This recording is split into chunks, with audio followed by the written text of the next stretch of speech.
your employers, the Murdoch Media, has gone from being a news organisations that at election times tended to lean more to the right than the left, to become pure propaganda. I mean, the campaign on climate denial is just staggering and has done enormous damage to the world, to the, to the global need to address global warming. I mean, it is so horrifically biased and such propaganda that Rupert's own son James can't stomach it. So he is not, he's not a dangerous lefty, he's not a sort of a grumpy old ex-Prime Minister.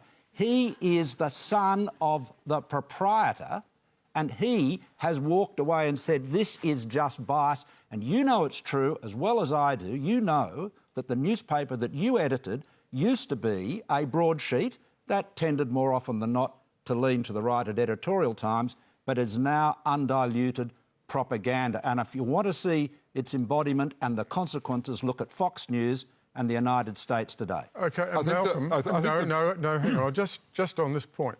OK, so we have many publications that are dedicated to promoting the cause of climate change and radical action on climate change. So that's OK, is it? It's OK to be a propagandist for one side, but if one is a critic or sceptic about some of these issues, that's not OK. And so what you've just disclosed is the fundamental problem that the company you work for and its friends in politics like Trump and others have turned this issue of physics into an issue of values or identity. Now, saying that you believe or disbelieve in global warming is like saying you believe or disbelieve in gravity. You've turned something that should be a question of engineering and economics into undiluted ideology and idiocy, and we are paying the price in delayed action to address global warming. And your employer, Paul, has got a huge share of the blame for this. It is a shocking legacy.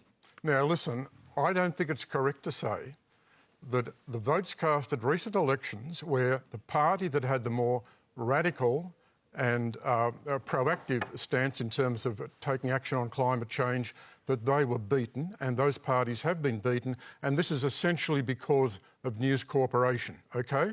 I think you exaggerate the impact that we have. That's what Rupert always used to say to me. He'd say, oh, we don't have a very big audience, we're not that influential. Talk to Lachlan. Look, I've had all of that flannel for years.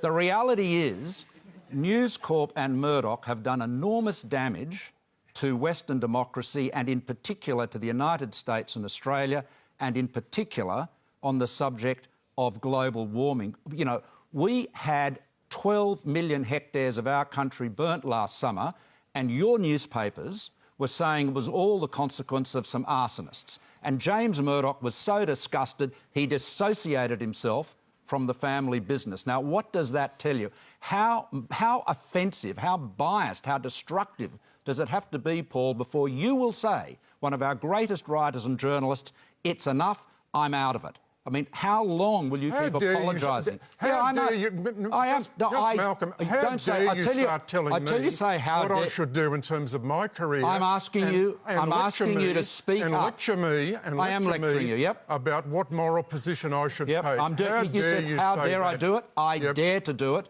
And I'm saying to you, Paul, it is about time that people that work for the Murdoch organisation speak up and say publicly what they say privately. Speak up and do what James Murdoch had the courage to do, and clearly too many of the employees do not.